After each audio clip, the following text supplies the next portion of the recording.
Sawadika, welcome to Thailand today here on NBT World. Prime Minister Prayut Chan-o-cha had declared his stance against corruption to mark International Anti-Corruption Day on December 9. During the decoration ceremony, the Prime Minister said the government has campaigned for awareness of the scourge of corruption and has a zero-tolerance policy against all forms of graft. It has therefore introduced inspection mechanisms to ensure project transparency and has pursued legal actions against perpetrators. He also urged the Thai people to take part in the campaign to boost international credibility. The Premier then gave awards to government agencies for good governance and transparency. Agencies ranked the highest, including the Office of the Ombudsman, the Government Housing Bank, Mahidol Vityanusaran School, the Office of the Permanent Secretary of Public Health, Uthai Thani Provincial Administration, and Ban Somdet Cha Phraja Ratchapat University. The Anti-Corruption Organization of Thailand, NACC, is fully supportive of the ruling of the National Anti-Corruption Commission, NACC, that requires the chairs and members of university councils to declare their assets and liabilities. ACT Secretary General Mana Nimit Mongkol lauded the ruling but urged the NACC to have a dialogue with members of the university council and their chairs to find out their concerns that make them reluctant to disclose their assets and liabilities. He praised most university council members who are good men and successful in their careers. However, Mana pointed out that there have been occasionally cases of alleged corruption in universities implicating the management as well as some university council chairs. He said a report of the Office of Higher Education Commission, which alleged that corruption has affected quality of education in Thailand, shows that corruption is a big problem that causes burden for every Thai and hence the promulgation of laws to introduce measures to contain the problem. Mana asked how could senior government officials convince the people to cooperate in ridding corruption from the Thai society if they themselves are unwilling to do their part in declaring their assets. New graduate Bam Panida Yotpanya, who exposed the tip of iceberg of nationwide embezzlement of funds for the distribution, started work at the Regional Anti-Corruption Office in Khon Kaen Province. Ms. Panida expressed her gratitude to the government, particularly Prime Minister Prayut Chan-o-cha and Deputy Prime Minister Wisnu Krungam, for offering her job of her dreams. She promised to do her best. Thongsook Napon, Acting Director of the PACC's Khon Kaen Regional 4 Office, said Ms. Panida would work as a justice official at the regional office, which supervises 12 provinces in the upper northeast. He praised her courageous in protecting the National Institute by exposing embezzlement in the government sector when she was a university student. He said the investigation into the misappropriation of funds that Ms. Panida exposed was well underway. In a major event to mark the United Nations International Anti-Corruption Day on 9 December this year, Prime Minister Prayut Chan-o-cha has declared his stance against corruption with a zero-tolerance policy against all forms of graft. He also urged the Thai people to take part in campaign to boost international credibility. Next break, we will talk with a special guest from the National Anti-Corruption Commission, Thailand. We'll come back after a short break.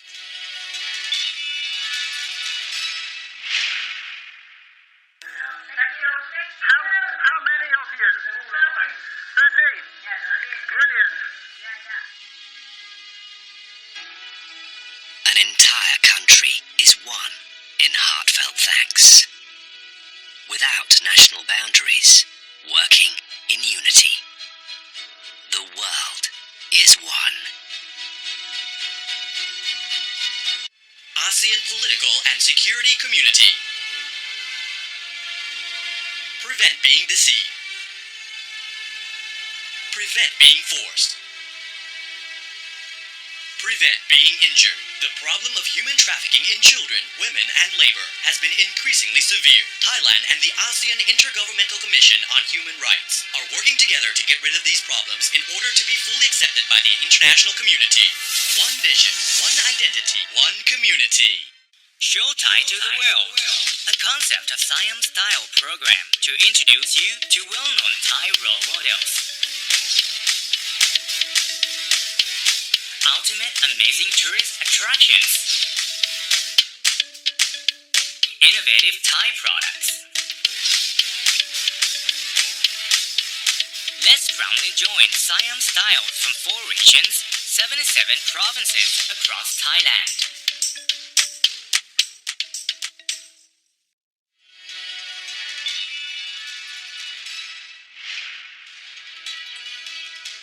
Welcome back to Thailand Today here on NBT World. Our guest who joined our program today is a person who plays a key role in combating corruption by high-ranking government officials and politicians while promoting knowledge and implementation of integrity, ethics, and disciplines in all sectors. So please welcome Mr. Akharakit Keeratithanachaiyos, International Affairs Strategy Specialist from the National Anti-Corruption Commission, NACC. สวัสดีค่ะ Well, welcome to Thailand Today program with such a difficult topic to talk about, right? It's my pleasure. Thank you for having me. But how difficult and all that? Well, we need specialists. You are that specialist. So I'll try my best. before we get into the background on that, the situation of Thailand in this positioning of get rid of corruption is better? Well, I will speak from my personal opinion then. I joined the NACC over a decade ago, and I worked a short while for UNODC, where it was also on corruption issues, and also for a non-profit foundation. Over the past 10 years, we've had a lot of political changes. And especially over the past, after we became a member, or what we call state party, to the UN Conventions Against Corruption, the government seems more committed because there are now mandatory obligations that we have to uphold as a state party to the convention. And new laws and rules and regulations, to improve transparency, to improve access to information, public procurement, and so on, have actually been enacted, especially over the past 3 years. So I am very positive as to the way we're moving forward. And I think, corruption or fighting corruption itself is going to be a long war. And there are many battles along the way. And I think we're moving in the right direction so far. Frankly, listening to our strategy specialist here, I feel good now. Before we get into things, because it has to be done. So, we're going to celebrate kind of International Anti-Corruption Day. So, tell us, why do we have to have that celebration? What do we get after the celebration? You said celebration. Right. So the International Anti-Corruption Day was sort of designated by the UN General Assembly.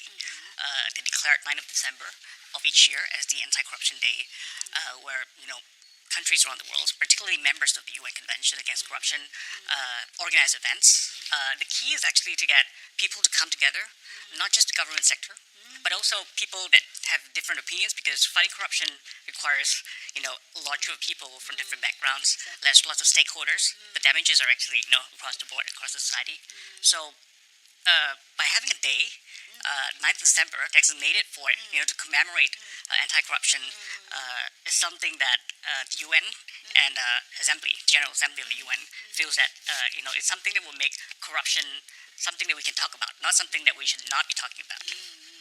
And then also some rules or regulations or kind of law enforcement to be added up or something? Yeah, so having worked for the UN before and participated in this UN International Anti-Corruption Days events in this region, I've seen, they will always try to save the highlight of the year, what the government promised last year that they will do, and then within that year, they try to showcase it, and do a launch, possibly, on the 9th of December of the year. And it's not just the government sector, the private sectors, they do come together and showcase and talk about. And what they do is they actually engage with each other in a very frank and open manner as to what have we done, can we do it better, and what else remains to be done. this is interesting. This is in a way because and each country has their own personal problems for that. So do we have to reveal everything? Each country have to reveal their own problems and how much we have we have solved the problem. Yeah, that's a very good question. See, what makes the UN Convention special is that it's one of those few conventions that when you sign it, when you join the convention, you actually have to perform, and there are evaluations. So the UN Convention Against Corruption currently has over 190 countries as members, or state parties we call them. And government tends to want to quickly sign up to these conventions because it shows to their people and to the international community that their country, is strong against corruption or is ready to fight corruption. But words are words if there are no actions. And that's why the UN Convention knew that this was something that had to be tackled carefully. Yeah. And so they introduced what we call the implementation review mechanism. So Thailand was actually reviewed a few years back, and then currently, just a few months back, we had a visiting team from UNODC and our peer reviewing countries actually come to look at the way we implement the convention in terms of prevention measures as well as asset recovery measures. By coming to it, how many days are here? The review itself? Well, the review starts off by completing our own assessment report. And then, of course, it is the tendency of countries to tend to say that they comply fully in all and every, aspect of the provisions. Because frankly, Thailand's still in the positioning of... Right. I think, most countries, they have different problems. I think the UN Convention's implementation review process is not meant to blame or to point fingers, but rather what they want to do is to analyze the gaps that we have, or at least help the member countries, state parties, analyze what gaps they have that prevent them from fully implementing the convention. So, and with that, they would then identify the specific gaps and trainings and technical assistance needed to help those countries actually improve themselves. Very interesting. So could you tell us more about the key theme of this year, International Anti-Corruption, or zero tolerance? Well, will it be zero or not? Well, it's what we're trying to move forward to. So, although the UN Convention has many mandatory obligations, in its provisions, there's no article saying that you have to have an event on 9th of December. But 190 countries all around the world tend to want to celebrate, tend to make the best use of the opportunity, and to actually gather people that have been working hard in the anti-corruption circle, and people who are who wants to help up and voice their opinions on how things can be improved in the country, to actually come together. And most of the time with very high-ranking government officials or politicians, like in Thailand, the Prime Minister actually has been attending the event for 4 years already. So they tend to want to organize a big event, and in Thailand, the theme of this year's event is zero tolerance against corruption. Heavy work for the government, anyway. And again, the themes are actually not set by the UN. By each country. Yes, because every country has their own set of problems. But what the UN encourages, and what we think, Thailand thinks, is a good concept, is to actually engage our stakeholders that have been working with us over the past years, to actually come up with a theme so that we can agree upon something and we can work towards and go together. Sorry to ask about this, because zero tolerance is so courageous of Thai government to submit it, because it just cannot be done. It's not an easy battle to win, I'd say, but I think that's a goal, it's a vision, I'll say, to create a society that is corruption free, and to create that society. It actually has to start with a lot of people. One of the very important aspect is self. So we can always start with ourselves. Yes, conscious. Each one have conscious about this. So can you describe the key activities for that and taken to that theme? Okay, so we have been organizing, rather big events, I'd say, over the past 4 years, because the current government has been very supportive of the NACC's activities, particularly the anti-corruption events. And with the Prime Minister attending every one of them on 9th of December. So it has attracted a lot of attention from the media particularly, and as well as civil society. This year we actually, something new for us. So we actually have an event before 9th of December on the 2nd of December, we had a marathon run called the Good Guy Run. Okay, good. Right. I like the We name. have seen it on Good TV. guy, I like it. Yeah. It's a new concept that we're trying to experiment, and I think we're learning from it. It's the first time, and we'll continue doing it the next year. If the response is well received. So, from the information received from the Thai health. Yeah. Thai Health Promotion SSS. Okay. Yeah. Okay. So, this year we actually we're experimenting with new communication channel, which is instead of us going through the usual bureaucratic type of public relations, why not we reach out to the people themselves, and then in collaboration with the Thai Health Promotion Foundation, we got information that in Thailand about 15 million people are actually engaged in marathon or are very interested in marathon. Oh. Yep. And so we thought that if it's something they like to do, why not we organize something for them to come? Yeah. And then with that, we will try to inculcate and to advertise and to raise awareness of anti-corruption. And that will signify sort of the importance of the day, and we could see some of the advertisement these days. We talk about this corruption and the parents and all that. So it caused some concern, some awareness of the younger generation. Exactly. You mentioned a very good point here, if I may add on to what you just started. Inculcating moral values, virtues, and ethical standards, good ethical standards, is something that we've been at the NACC together with government has been trying to do for the past few years. And starting next year, we'll actually have a trial run or a pilot run of our first anti-corruption module from kindergarten level to Mo 6 or Mathayom 6 high school. And then it's one of the 5 modules that we've created together with the with several ministerial related, education related ministries.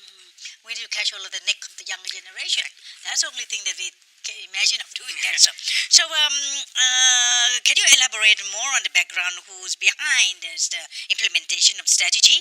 You talk the Prime Minister. Right. Who are they? The Prime Minister, I would say. In Thailand, we have a specialized agency or an organization called the NACC, according to the constitution.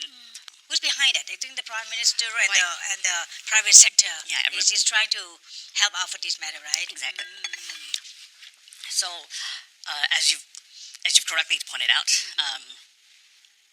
it's going to be a hard fight. So, and international practice, would suggest that we can do it by one organization, like the NACC.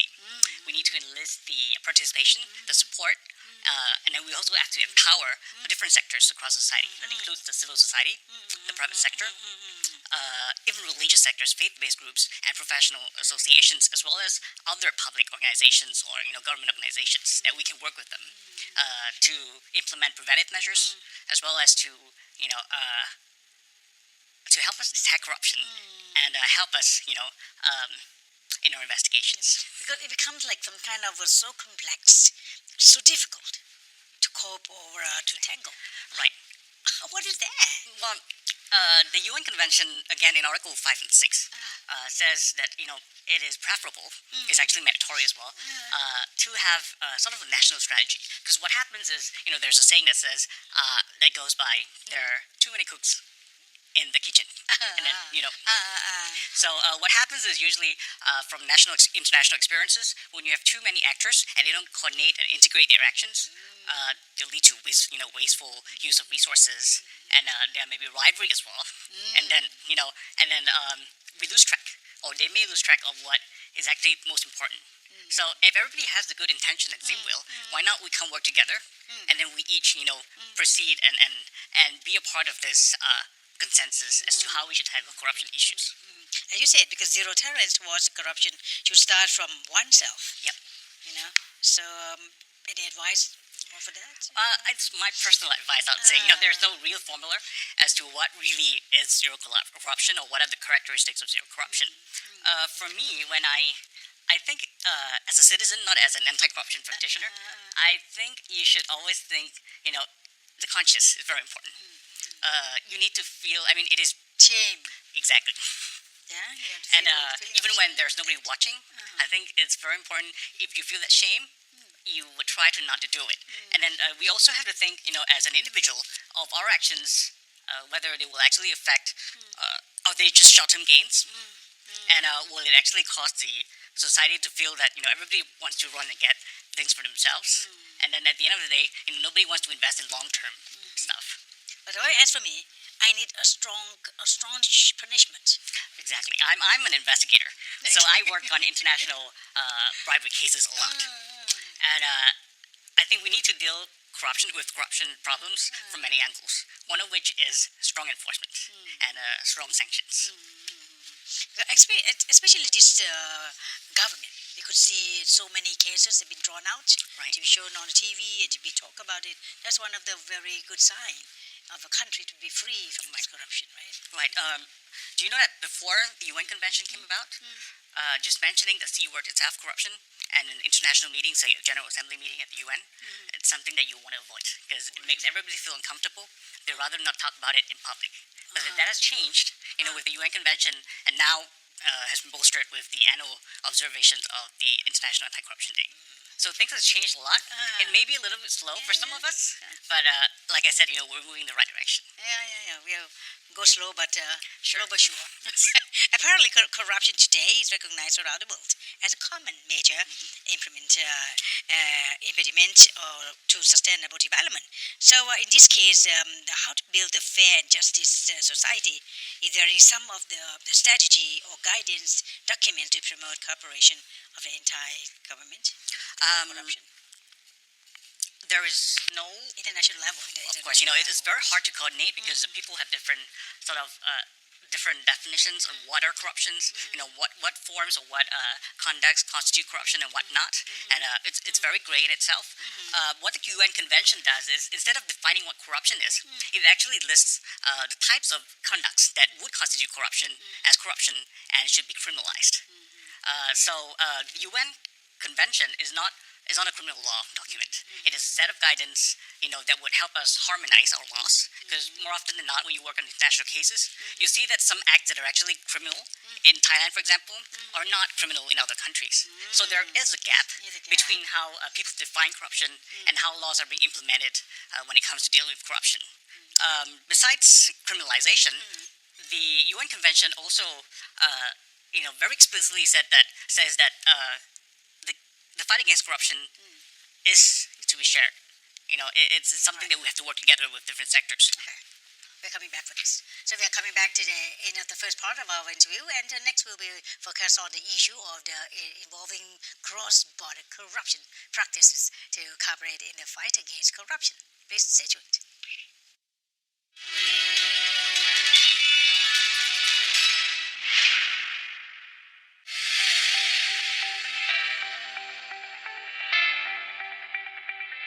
The Department of ASEAN Affairs, under the Ministry of Foreign Affairs, and in its capacity as the National ASEAN Secretariat, has always recognized that fostering awareness and understanding of the ASEAN and its community is an important mission. One of the important projects initiated by the Department of ASEAN Affairs is the ASEAN Library, One Province, One School project, which provides ASEAN libraries to schools in each province across Thailand. The objective of this project is to provide sustainable tools of learning for students and public members. The ASEAN libraries will also serve as a place for all sectors to take part in activities to drive the ASEAN community forward. They will become a regional knowledge-sharing center for the communities in each province and nearby areas. The ASEAN Library, One Province, One School project originated in 2014 to promote sustainable learning, particularly in schools in remote areas. Currently, the Ministry of Foreign Affairs has granted the ASEAN libraries in 44 schools in 44 provinces as planned. Schools with the potential to manage and become a community center have been selected to benefit from the ASEAN Library.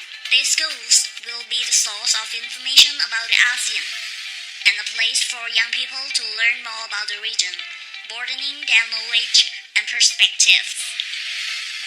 The ASEAN Library features a variety of tools of learning, such as books, exhibitions about the ASEAN community, educational media, and computers for searching information about the region.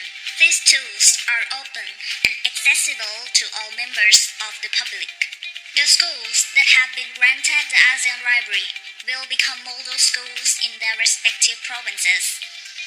They will apply the knowledge relevant to each area. This will promote a network of promoting awareness and disseminating information about the ASEAN in a systematic manner. The schools will have more potential to work with other sectors in steering the ASEAN community forward. The ASEAN Library is one of the projects that have received many positive responses because it encourages community members to learn more about the ASEAN. It is a place where essential and useful information are gathered for the benefits for students, education personnel, schools, communities, and all sectors. For 2019, Thailand will assume the chairmanship of the ASEAN, and every Thai person will together act as a good host. This is also a good opportunity for the people to make adjustments, seek opportunities, be prepared to handle different challenges, and gain optimum benefits from being part of the bloc.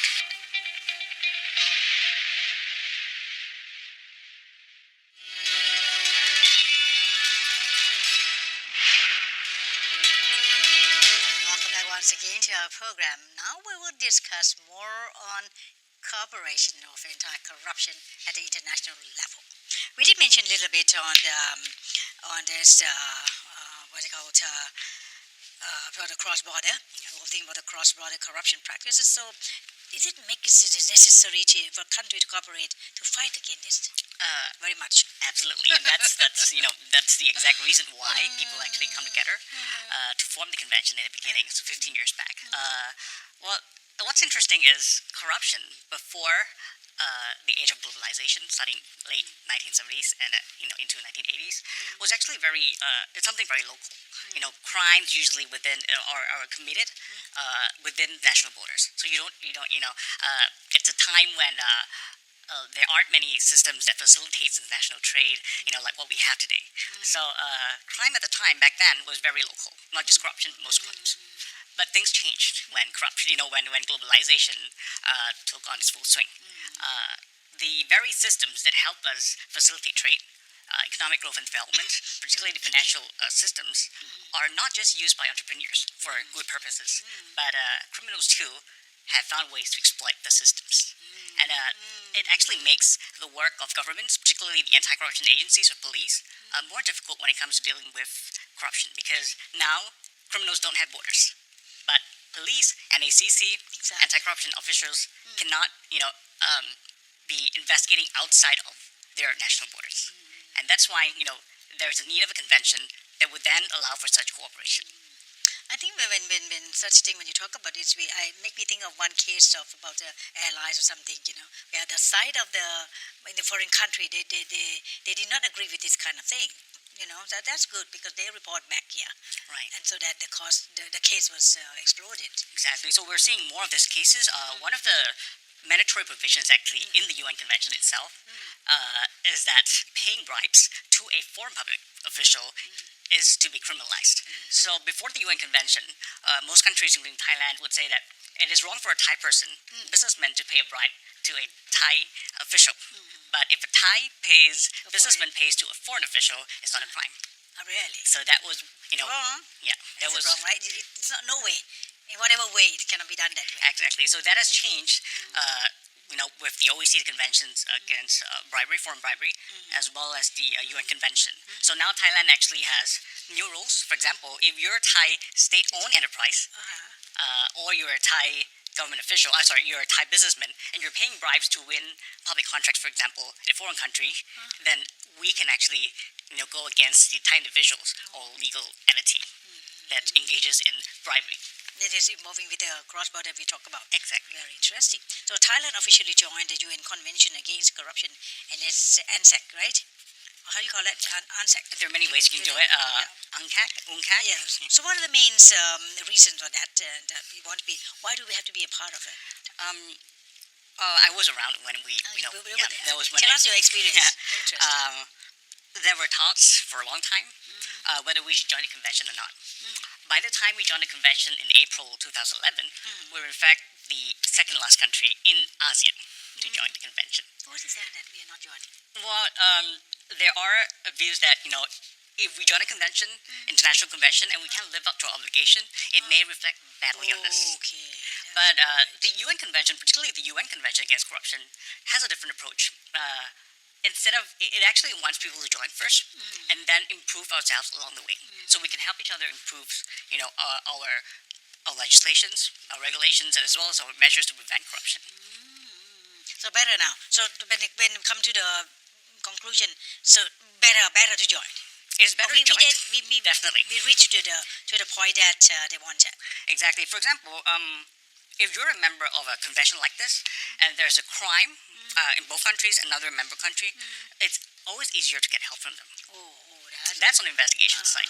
It's harder for them to not help us, I'd say. That's how I put it. Do we have such kind of thing when we join it? Some kind of I don't know what you call in the terms of the law. So, what you call exchange of the prisoners or something? Kind of thing. Exchange. Yeah, transfer. We have the transfer thing. Yeah. Do we have that? Yes. So we have, of course, it all depends on our local laws as well. So what happens is when you join a convention, there are different countries that different, legal ways of what we call transposing international obligations from international treaties such as the UN Convention into local laws. For Thailand's case, we actually have to enact laws that specific laws. We can't use the document or the UN Convention itself, the text themselves, as our law. We have to write laws that will reflect, the same principles functionally. There are some foreign companies who do not like to come to Thailand at all, with worries about under the table or corruption. So, for this case, as an expert, how would you manage with this kind of thing? Yeah. Again, we go back to the same law. So, when it comes to bribery, for example, there's always a demand and supply side, of course. In the past, we always go for the person demanding the bribe, which is the public official. And then we would think more often that, traditionally, the person paying bribes are actually victims. And that is not what the convention says. The convention says culpability should be assigned to both the giver and the taker. Because in many instances, in many of the real cases I do investigate, we found that companies sometimes pay bribes so they can, say, not be liable for a mistake they made, or reduce some of their business costs. For example, tax liabilities and stuff.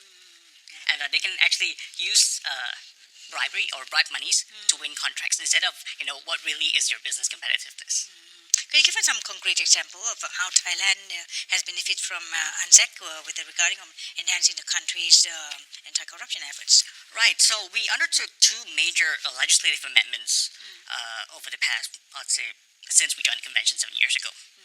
One was in 2015 and one recently, this year actually. Both times, we looked very carefully at the report that was produced by UN through our evaluation. So it wasn't a report that we just put it on the shelves, but something that we use in our legislative reforms as well. And then you have to understand something that more often than not, corruption laws are to be used against the person or the people, politicians particularly, passing the laws. So they would naturally not want to pass laws that would make them, more liable. So for that, there should be much more punishment. Exactly, and because without the UN Convention, I'll say from my personal experience, being part of the team doing legislative reform, is because of our international obligation, they had little choice to pass what has to be passed. So that's one way how the UN Convention or international treaties of such nature can actually help countries when it comes to modernizing their laws. And I think another interesting feature about the UN Convention is that it recognized that putting perpetrators of corruption behind bar, it's only part of the sanction. What about the money that was stolen? What about the bribe monies? We have to take it back. Because more often than not, say in public procurement projects, the money paid as bribes are actually a kickback from inflating the price of the procurement project itself. So the company more often than not did not pay for the bribes. So they were in court with the public officials approving the bribes, and he or she then increases the price of the budget of the contract, and that would then be funneled back from the company back to the public official. This is very interesting because to get the money back, normally when someone's done something and then after serving their time and that's gone, that's done. But actually, you have to still pay back, even if you have served your time. Right? That's a very good point. Yeah. So that should be done. Exactly. So what's even more pressing than that sometimes is they don't even serve their time. So they when they stash their money outside of the country, and when they see that the legal process in the country is not going their way, they will then flee out of the country and wait for what we call the statute of limitation, or the period with which legal proceedings can be made against a suspect or accused, for that to expire, and then come back to the country with their money intact and their freedom. So that is something that's a phenomenon that comes with open borders, and this is just one example how we have changed our law. So what happens now is you can flee. First, we'll try to get you back through the international conventions and partnerships we have. Second, the statute of limitation will be suspended. So you won't be able to, if you come back, we can always proceed with the case. Yeah, you can be no one there. So you mentioned about the innovative legal reform. So as one of the many benefits of Thailand stood for this. So from its membership, so could you elaborate a specific legal reforms that helped agency of the government to tackling this corruption? We've talked a lot about quite a few of them already. Foreign bribery is one of them. So we criminalize foreign bribery. Paying bribe to a public official is a crime. And we also, modernize our own local bribery provisions as well. We also include something very interesting that I've been working on. The office has been putting a lot of resources and attention on. Is what we call corporate liability. So before the law, or NACC law, was passed, the third revision in, I believe, mid 2015. When companies engage in bribes, the company itself usually, are not liable because they don't have what we call corporate liability. Right. And rather, the person paying the bribe or preparing the bribe, the manager, for example, the employee, takes the blame. But the profit doesn't go to the manager or the person making the bribe. The real profits usually goes to the company. Yeah. So we need something.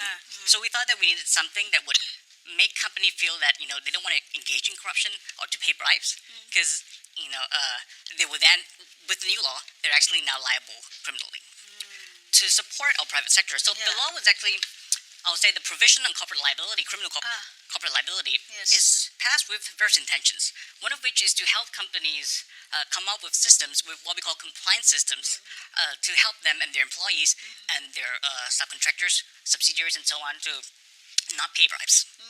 And that's why we came up with this set of material, which is what we call internal guidelines guidelines on appropriate internal control measures. Distributed to whom? It's online. Private. Yes, and Private sectors. Exactly, and private sectors. And we're not talking about just Thai private sectors. As you can see here, I have a Japanese version, because we do have a lot of Japanese foreign investments here in Thailand. Yeah, a lot, yes. Exactly, and we actually we have the Thai version, the original one, the English one, of course, and there'll be one coming out soon, translation of the Chinese version. There are a lot of Chinese also interested in Thailand. Yeah. So what's all about? It's in here. It says about what? Well, Laws and you have to go back to the law first. The law says that if the employee of a company, the contractor of the company, consultants, intermediaries, pay bribe to a public official, whether in Thailand or outside of Thailand, the company have to be liable. So what happens is we added an exception in the law that says that unless it can be proven that a company has sufficient internal controls to prevent it from the beginning. So what happens is it's an act of employee against or in violation of the company rules. And that's the only exception we have that would allow the company to not be liable. So what happens is the company would then have to ask, what is sufficient internal controls? And that's when we came out with a set of internal controls based very much on international standards. What's happening is we are not the only country. There are currently over 190 countries signing up to the UN Convention. So they will all have these laws. So eventually, Thai companies investing in other countries will also have to have such systems. You were mentioning about that CD and all that you have to show us. Mention about it a bit. We also prepared two interesting, I would say, infographic animation videos for our audience, Thailand Today. One is on UNCAC. You know, it's UNCAC has over 80 articles, so it's not that interesting to read law articles. So we have sort of like a more, public-friendly type of public relations materials for general audience. And we also have another animation for the private sector based on 8 principles. Well, it's just a real interesting talk. Thank you. And please come back, tell us more about what's going on. Sure. Because corruption cases is not stopping. Day to come or something. So Mr. Akharakit Keeratithanachaiyos, he's an international affairs strategy specialist from the National Anti-Corruption NACC. Thank you so much for being here. Thank you. And Thank you for having me. yes, all the best for what you're undertaking. You too, thanks. Thank you very much.